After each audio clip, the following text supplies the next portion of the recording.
Hello everyone, and welcome to Gaming in the Wild, a video games podcast about creative, interesting titles from indie to AAA. Today, it's been a couple of weeks since the last podcast. I was supposed to do it weekly, but world events and housework and making soup and watering plants and all of those kind of things, listening to the news too much, kind of took over there. But there was a lot of gaming mixed into, so I have quite a lot to talk about this time.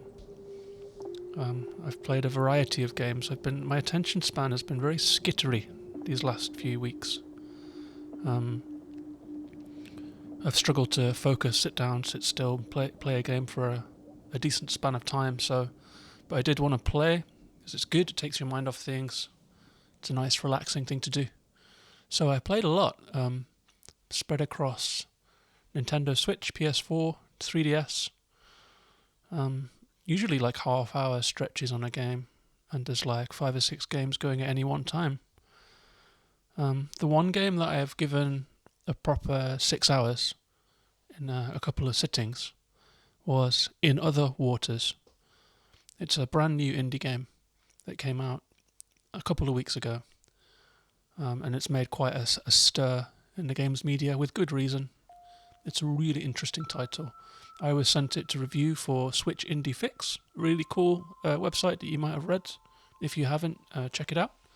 Also Switch Indie Fix on Twitch and Twitter and all those places, run by a really nice guy called Adam. So thanks to Adam for sending me the game. It was a real pleasure to play through. It was a very interesting, unusual, ingenious title.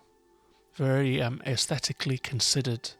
Very considered on every front, actually.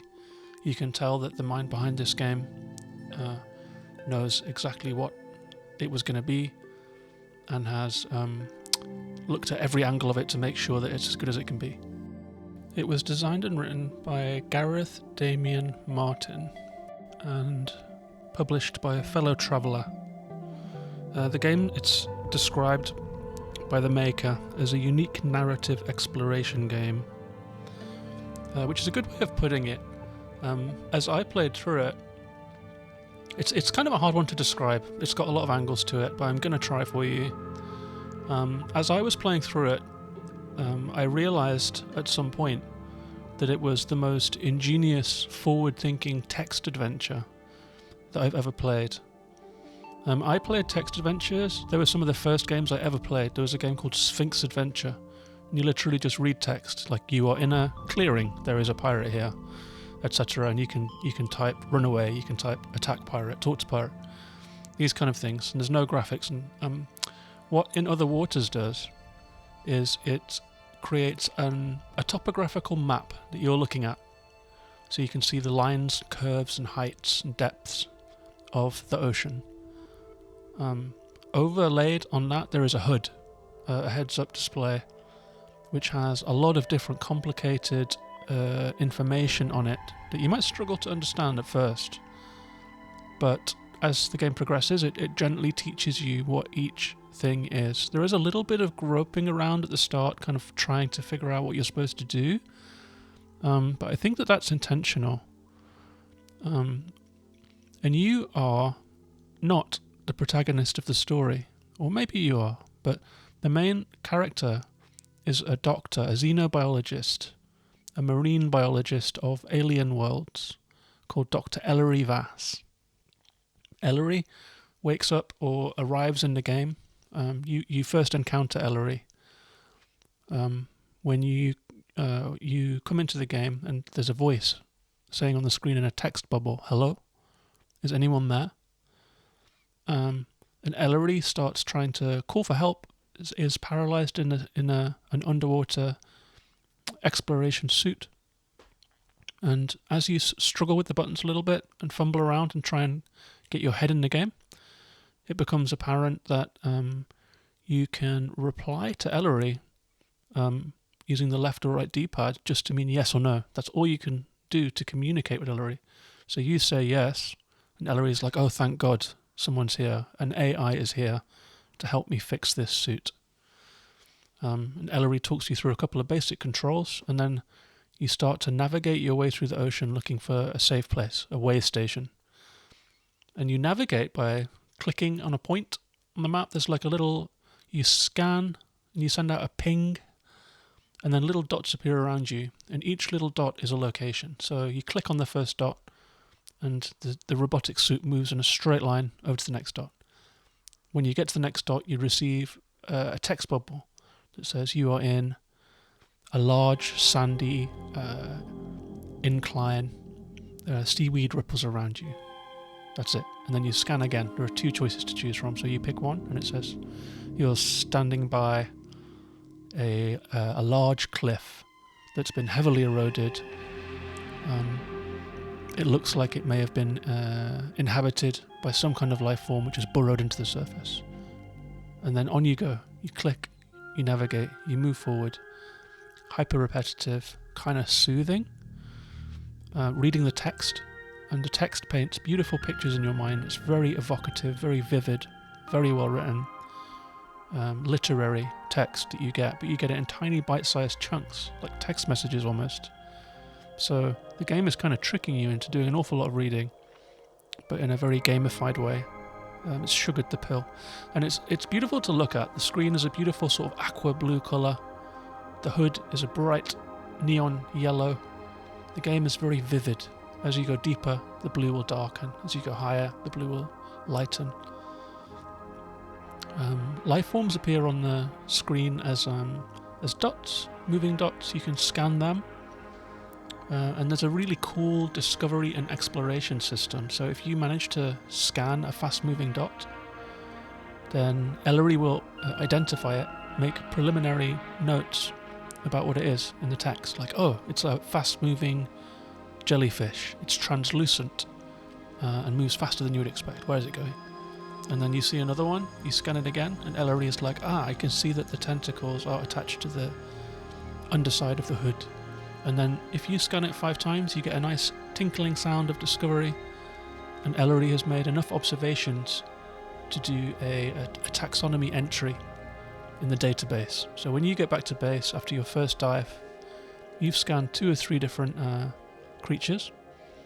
You can sample the seaweed while you're underwater too. So you come back to the lab with 3 or 4 samples, some seaweed, a tentacle of a dead animal. You file them, you scan them, and then you can open the taxonomy. And between Ellery's observations and between your samples, you will get a nice, rich, multi-page entry about each and every piece of flora and fauna that you've discovered. And so what you're doing as a side effect of carrying out the narrative of the game, just by travelling through this environment, is building an incredibly rich, incredibly detailed, incredibly convincing taxonomy of the creatures that live on an alien world.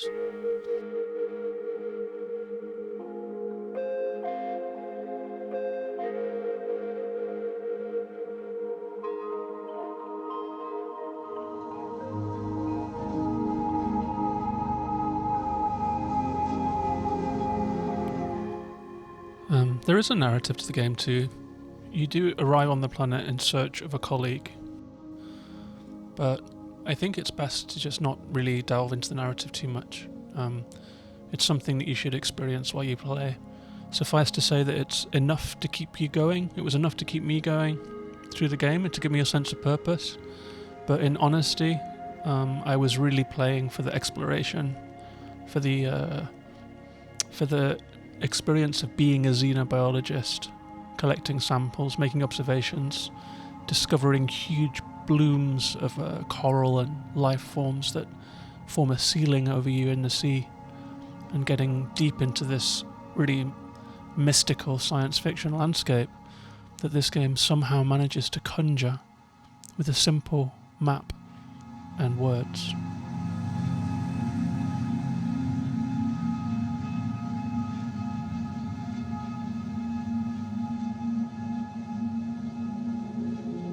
So that's Another Waters. It's out now on Switch, Steam, a whole bunch of other places. It's not not too expensive. Pick it up.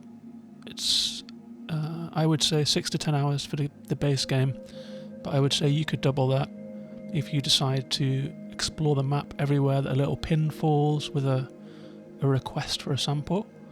There are many paths untaken as you travel around this ocean. And so after the base game, you get a message from Ellery saying, let's keep going, so you know that you can. And I think I will dip back into it for the environment, for the satisfaction of filling out the taxonomy, and just to spend time in this game world. It's lovingly constructed. The feat of creating this taxonomy of an alien world through text, and your ultimate reward, if you get all of the samples and all of the observations and everything that you can possibly get about one creature, is that Ellery will draw a picture of it, and that's the last thing you get in your file. Also, the music. I mean, as you travel this game, as you can hear in the background, it's just beautiful. The soundtrack is by Amos Ruddy. You can buy it at amosruddy.bandcamp.com. It's also on Spotify. You can buy it on Steam. Really beautiful listening. It's like Brian Eno style ambient music. Helps you to really get lost in this game world. So there we go. That's the first game of the episode. It's a high recommendation. I gave it an 8 out of 10 on Switch Indie Fix. My review will be going live soon, so you can read further thoughts on it there if you want. That's In Other Waters.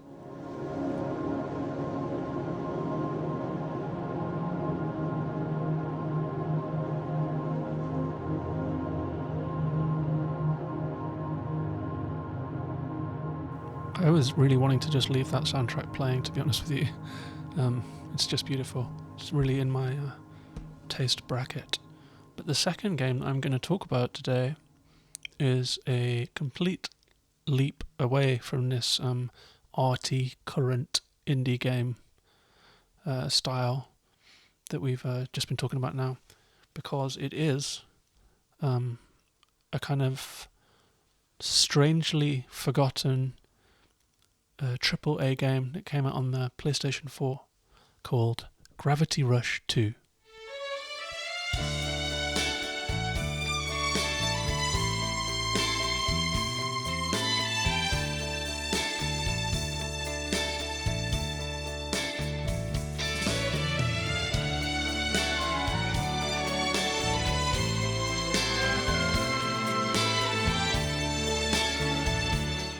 So this game came out in 2017. It's a PlayStation 4 exclusive. It was made by Sai Japan Studios' Team Gravity division, published by Sony, and it's one of the nicest surprises that I've had since I started gaming heavily in the last year. I downloaded this one as I was just browsing through the PS Now store, where there are hundreds of games. You have a membership. It's Netflix for games. It's one of the downloadable titles. It had cool anime artwork, and I'd heard a little bit about Gravity Rush and the core mechanic of it, and I thought, that's cool, I'm going to give this a try. So I just started it up one night with no real expectations, and I was surprised to find that it's just a stunning game. It begins with an elevator going down into a hazardous mining zone, and you're a heavily clad, heavily suited miner. You have to walk out with your other miners and mine for crystals. But the mining trip is attacked by a bunch of nasty black octopus creatures with purple eyes.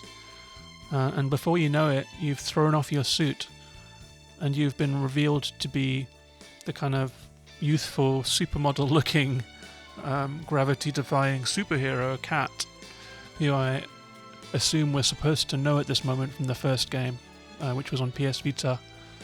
But I haven't played the first game. It doesn't really matter. Maybe I should have to get the context, but Cat can defy gravity. You can press a button to make Cat float in the air, then you aim your target and hit go, and off she goes. She can fly up, down, completely gravity-defying character. In the air she can perform attacks, hit a square, and she'll do a gravity kick. Flying fast, hit the enemy hard. She can also pick up items like Jessie in Control. She can pick up 3 items at first and you can throw them.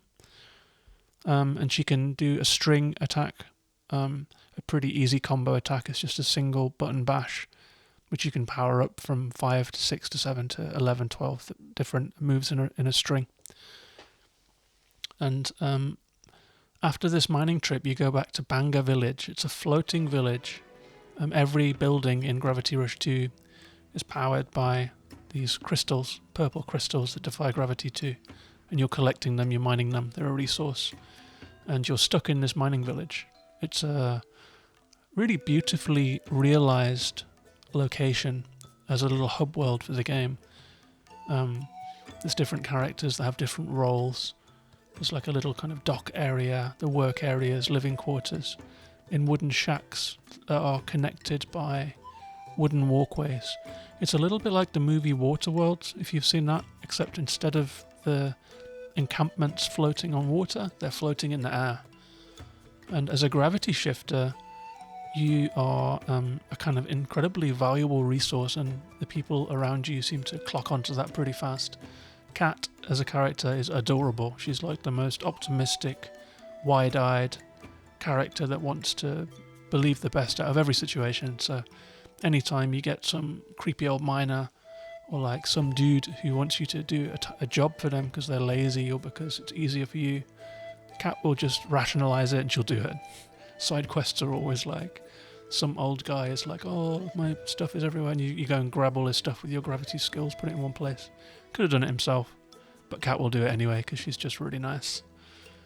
The visual style of the game is very cool. It's like everything is in immaculate 3D with details down to the last crack in the wall, line on a window. The textures are amazing, and yet it all has this pencil drawn feel to it too. So it's an amazingly realized 3D world that I would put like up there with kind of Breath of the Wild in quality. Perhaps even more detailed, smaller and a lot different, but the vision and the quality of the world is on that level. So that's one of the reasons that I'm just kind of stunned that more people haven't played this. Aki Okohoshi, he's a member of Switchcore, was talking about it with him. He said perhaps it was down to some bad marketing from Sony, who published the game. It kind of clashed with some other titles, didn't quite get the love it deserved, went under the waves, and so it sits there, a pristine, brilliant, well-realized, beautifully made AAA game with a really unique core mechanic, a fantastic game world, rich music, a great story that's told in comic book style in different chapters as you move through the story. The missions are really varied, the gameplay is excellent. I'm all about freedom in open world environments, and this game gives you as much freedom as you could possibly wish for, as you can literally fly under, over, up the side of skyscrapers when you reach the city area. The city area is a bustling metropolis that many games have tried to emulate. You know, like in Horizon Zero Dawn, there's a main city, but it's a little bit disappointing. In Skyrim, there are kind of big settlements. The main city is supposed to feel impressive, but it feels empty. Many games try, but the cities are hard to do, and they often feel empty and stilted and strange, like they're supposed to be packed marketplaces and bustle. It just doesn't quite come off. In this game, it feels real. There are people selling food, jugglers, people walking around, old ladies just taking in the sun, fighting couples, groups of friends, students with backpacks. As you walk through the city, you can almost smell food in the air, you can hear the bustle of the people, and it's just a joyful experience of a game. So I've been playing it mission by mission, taking it slow. Like I said, my attention is a bit everywhere. I think the main game is, there are 20 missions, I'm on mission 7. Nothing has been incredibly challenging so far. There's a couple of missions where, there is a downside to the gameplay. That is, as you're zapping around at all angles, the world is spinning like crazy around you. It's very easy to get turned around and find yourself upside down, stuck under a giant lily pad or wherever you are, on the bottom of an island that you're supposed to be mining on the top, and you'll drop to your death because you've run out of gravity power, which you have to recharge. So there, There's mechanics, just due to the kind of freedom that you have in-game. The mechanics necessarily almost leave you disorientated at some points, and it's a bit of an eye roll moment if you're trying to take out a boss or doing a time challenge or something like that. But it's really not enough to take the shine or the sheen off the game or the game experience. It's an absolutely A+ game. I cannot recommend it enough. If you have PS Now, download it immediately. Turn off this podcast, download it immediately. If you don't, seek it out. It's a keeper. That's Gravity Rush 2.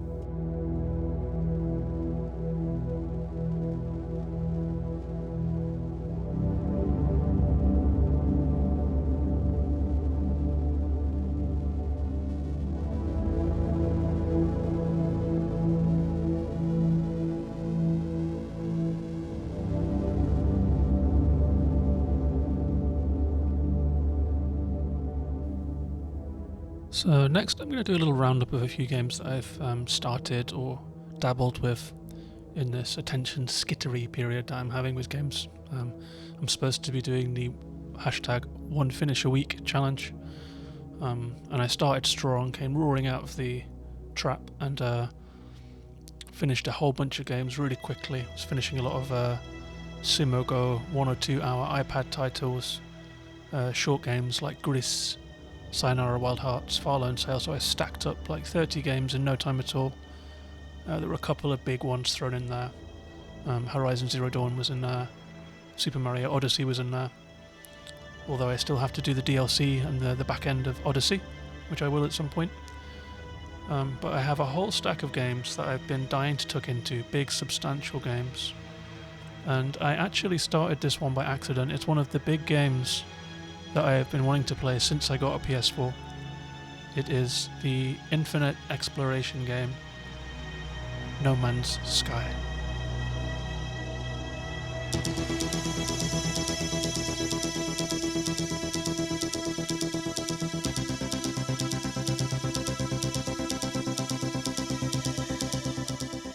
As I learned when I was reading about this game before I started it, it's had a controversial history. It was a hype title that took a long time in development, and when it came out, it wasn't finished. People were really mad with it. It was too empty. The gameplay wasn't fully developed. It wasn't what people hoped it would be. And over the years since its release, the studio behind this game have worked tirelessly and relentlessly on making No Man's Sky the game that everyone hoped for. And as a fresh pair of eyes coming into it at this late time, I was really excited to see what my first experience of it would be. And I'm very pleased to tell you that it completely lived up to my hopes. The game begins when you wake up in a spacesuit lying on the ground on an alien world. One of the hooks of No Man's Sky is that the worlds are generated so that each one is unique. They're generative worlds. The life forms that you'll encounter, the fauna, the colour of the earth, the planets that are around you are always different. The scenario, however, is the same. So your first task is pretty intense beginning. Your first task is to figure out how the hell to reactivate the life support systems on your suit before you die. So you have to not only do that, but you have to figure out the game's interface, which includes mining elements with a laser and then extracting what you need from them, going into a complex menu system and figuring out which element helps you, for example, top up your oxygen, which element helps you top up your toxicity shields, and then figuring that shit out really quickly. I died within 5 minutes on my first try and rolled my eyes, so fuck it, I'll give it one more go. Opened the game up again and somehow managed to realise that if I disassembled this fungal growth that I could feed my oxygen tank long enough to stay alive and get to the beacon. At the beacon you find a ship that needs repair. It's not easy to repair the ship. You have to mine for different elements. You have to fix your scanner to scan for the elements you need. When you have enough ferric dust, you have to craft a refiner, which you then put it through.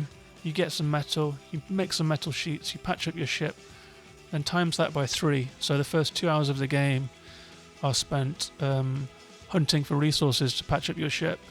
But when you do, the ship is ready to go, you've got the fuel, you hit the launch button, and suddenly you lift off. You're flying over the planet, out of the atmosphere, and into the cosmos, into the rings of the nearby planets, through asteroid fields. The sense of freedom and liberation was really incredible, partially because of that difficult grind of the first few hours. I circled the planet. There was some kind of beacon to go to, so I went back down there, landed again, started building my own base, opening up my skill tree, and I could tell. I mean, I started playing at I think 11 p.m. and I came out of a deep trance when I realised that the bins were being taken away and it was 7 a.m. I was just stuck in this game for 8 whole hours, and that's just the first time I've played it. It's the only time I've played it. I've been a little scared to open it again because I know I'm going to lose an awful lot of time to this game. So I'm incredibly excited to have started my journey in No Man's Sky.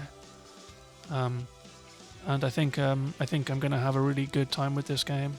I can't wait to progress further into it and see everything that it has to offer. The work has paid off, I can say that. It's stunning. That's No Man's Sky.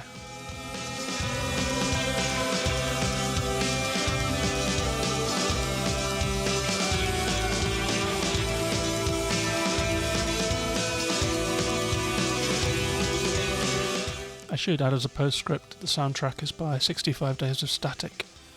It's a band that I've been familiar with before. I've seen them play live. I think they were from Oxford back when I was living in England and going to a lot of gigs. They were quite a big deal at the time, and they've done an amazing job here. That particular track is pretty rocky like their old style, but as you can imagine, a lot of what they made for this game is ambient. Music triggers at certain moments in the game. It's very well judged. Like say that you've just carried out a really long, boring task of getting some metal together, and you finally grind out the metal you need, and you'll get the achievement unlocked of 65 Days of Static, playing you some music. When you leave the planet, it's like some good 2001 vibes. The whole thing is just a quality production. Very excited to play it. As for what else I've been playing, it's completely different to everything that we've talked about so far. In order to chill, I've kind of had a rule of no dystopian worlds. I've wanted to focus on games that are colourful and uplifting in some way. In other waters certainly is. Maybe a little bit of dystopia in there, but not much. Gravity Rush 2, it's joyful, cartoonish. No Man's Sky, infinite exploration of the cosmos. What could be more positive? And the other games that I've been playing though, much simpler, more childlike. I've just been playing these colourful little games. Like I got a 3DS at Christmas. I had never owned a 3DS first time around, so I bought up a bunch of games. So I've been dipping into Hyrule Warriors.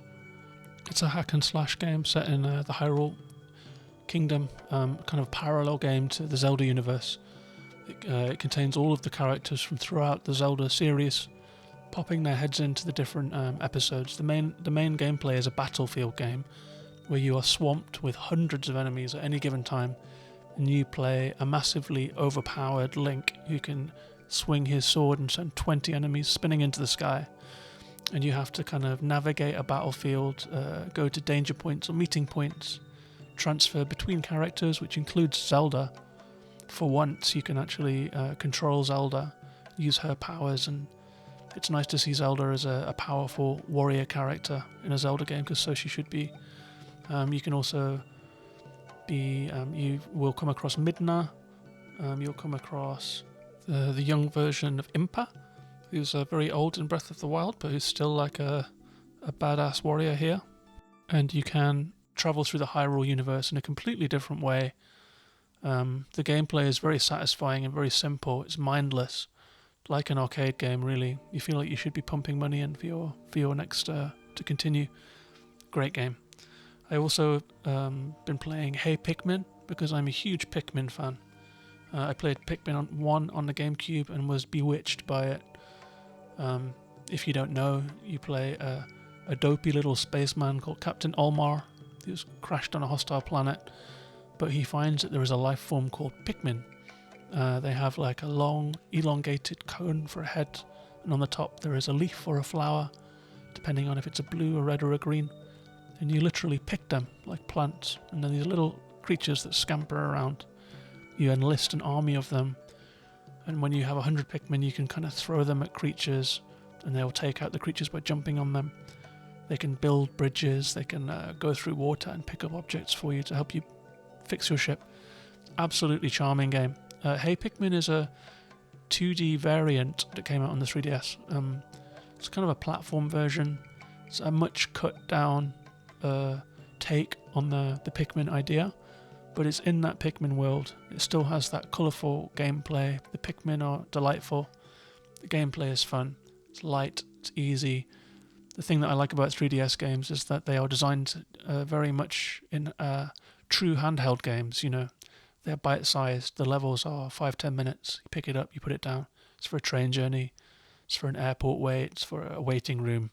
There's no kind of getting sucked in for 7 hours and waking up at 7 in the morning like No Man's Sky. So it's really cool and easy. I've also played a few more, but this podcast is running a little long. Half an hour is a record. So thanks if you're still with me. I'm going to talk about one more game and then finish with some Twitter questions. I played Golf Story. I was skeptical about a pixel art golf game, perhaps understandably in this age of huge, wonderful universes and 3D open worlds that we're in now. But I gave it a spin on the strength of the kind of the passionate praise that it got. It wasn't just liked, it was loved. And I was like, okay, I have to check this out. It came up on sale, picked it up, and lo and behold, it's absolutely wonderful.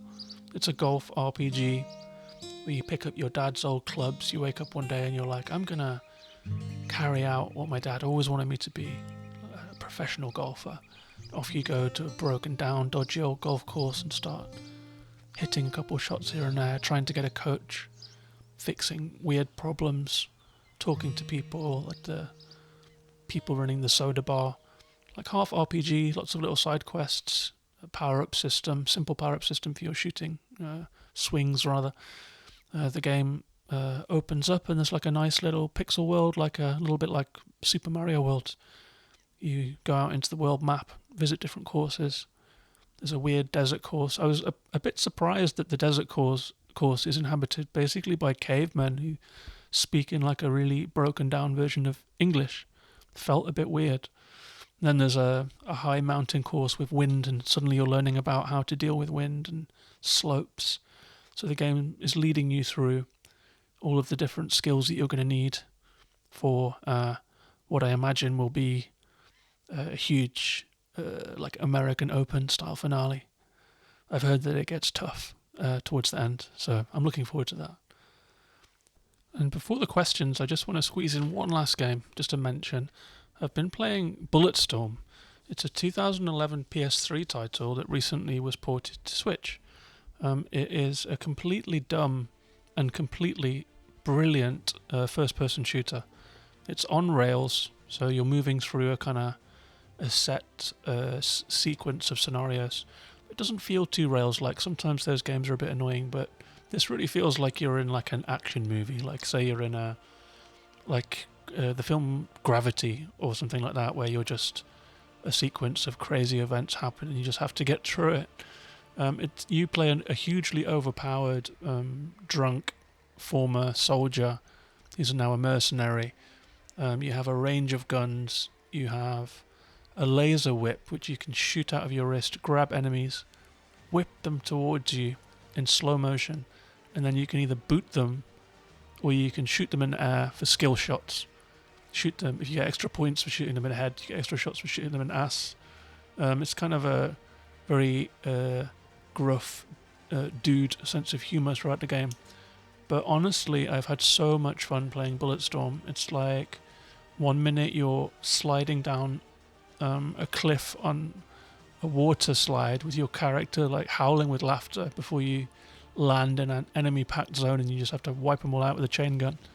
And the next minute you're escaping on a train, firing off the back of the train at all these bouncing Mad Max buggies that are kind of cruising over sand dunes to try and get you. It's just like a wild ride. You can play it episodically. It's chapters. There are plenty of checkpoints. It's really friendly to the player. It's not too hard, but the graphics are great. The sound is great. The script is funny, in its kind of sort of stupid Tango and Cash Rambo kind of way. I picked it up on sale. It's like everyone likes to just occasionally play a game where you just get a massive chain gun and destroy a bunch of stuff. It's just a game format that's really fun to play once in a while. And honestly, I can't recommend Bulletstorm enough. I'm halfway through and I'm just dying to see what comes next. It's crazy. The director has gone all the way with his ideas. Fully recommended. I say this game's a bit of a guilty pleasure. It's like Jurassic Park or like just watching an X-Man movie with a big bucket of popcorn. And sometimes we all like to do that. That's Bulletstorm.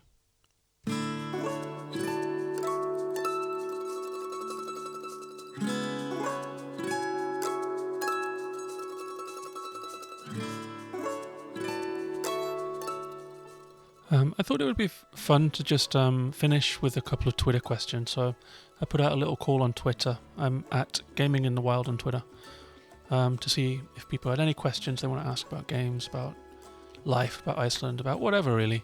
There's a really great community on Twitter for games, and I take such pleasure in it every day, just like chit-chatting to people, following new people, finding out what people are playing.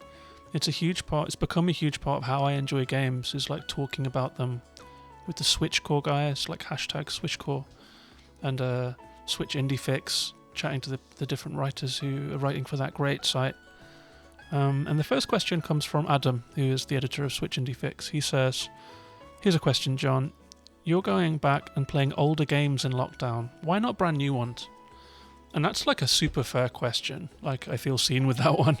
But the truth is, I think I might have mentioned this before, but I sold all my consoles when I moved to Iceland. I had a big collection of consoles. I had Saturn, SNES, 64, GameCube, Xbox, PS1, PS2, and a library of games. And I sold them all for like several £100 because I was downsizing my life.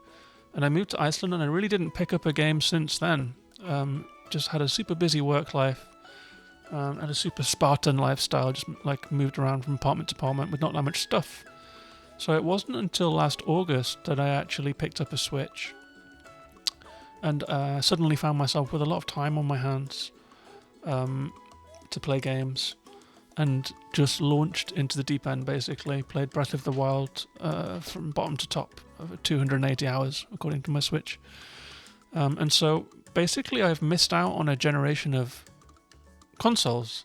I didn't have a Wii, I didn't have a Wii U, I didn't have the Xbox, whatever it is now, Xbox Series X or whatever. Didn't have a PlayStation 3, I didn't have PlayStation 4, although I have one now. So, I'm missing the last probably 6 or 7 years, 8 years of games. So I went through all of the best of lists online and drew up a big list of games that had just been unanimously Game of the Year. So, and AAA titles that have gone over my head. And I'm working my way through them bit by bit. It's really nice to not be sort of surfing the wave of what's new all the time. Just make a wish list of those old games and pick them up when they're on sale. Get a nice big juicy backlog on purpose, and just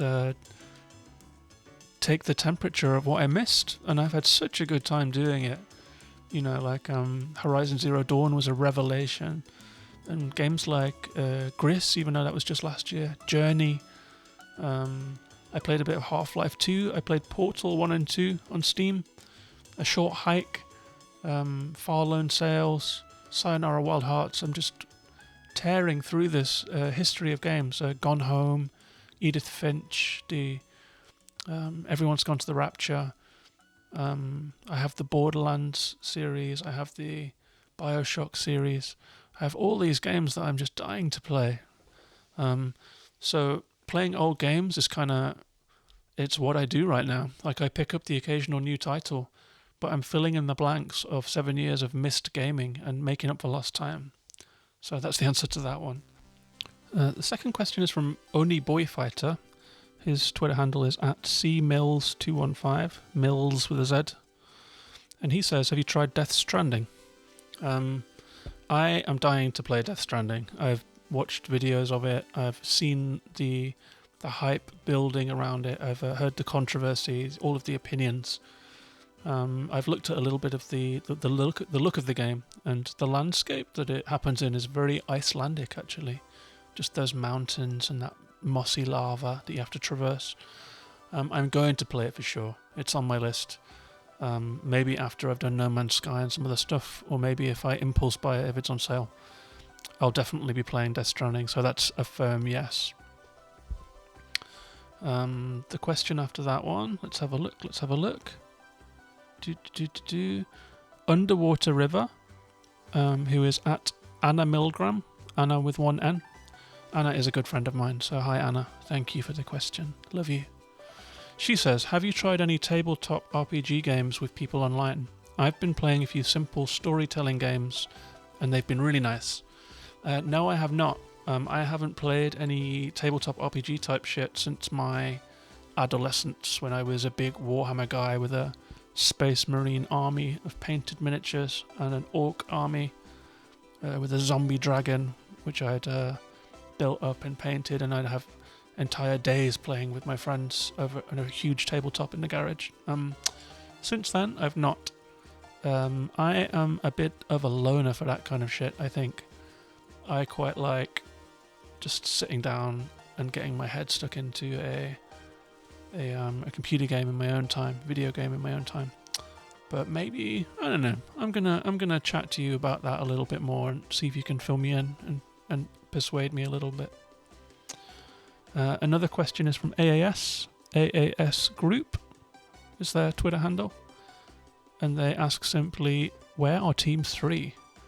I don't know where Team 3 are. The last time I lost a team, let me think, it was through the haunted fridge in Control, and they had done a excursion into the Black Rock Quarry in Control. There's a lot of teams missing in there, all kinds of crazy shit going on in Black Rock Quarry. So I suggest that you enter the haunted fridge and go and look for your team. That's where all the lost teams are at. One more question to finish. It's from Sam Daniels at poet_Clover. I recommend that you follow Sam. We talk about games quite a bit. I'm hoping to borrow Sam's PSVR so that I can do a little bit of virtual reality on No Man's Sky. He says, does living in Iceland, where it can be often difficult to get your hands on games or tech items, frustrate you? And that's a yes and a no. I mean, a lot of the Switch core guys that I talk to on Twitter are avid collectors of games. They buy physical copies of everything. Physical copies are not that different in price at launch from digital copies, and so I see the logic in what they're doing. They're building a library of games. If Nintendo's shop goes down, if like 3 generations from now when Switch is no longer supported, they've still got all their games to play. It's very logical. It's also got resale value. But here in Iceland, there is like 12 games in the store, seriously. It's rubbish. So I'm purely digital, except for my 3DS. My parents live in the UK, and so when I want something like Super Mario 3D Land cartridge or Hey Pikmin cartridge, my entire 3DS collection is cartridges. I have them all sent to my parents' house, and then when I go and visit them like once or twice a year, there's this huge pile of mail waiting for me, and I tear it all open, and it's like Christmas. It's like 5 PlayStation games, 3 3DS games that I'd forgotten I ordered, some crystals and some, turmeric tablets and whatever the hell else I've ordered and forgotten about. And so it's like a miniature self-curated Christmas of stuff that you forgot you even wanted. It's wonderful. Do I wish that I could get stuff sent here? Yeah, sure, but the import taxes are crazy in Iceland, so we don't do that. We just we shop overseas. So yes and no.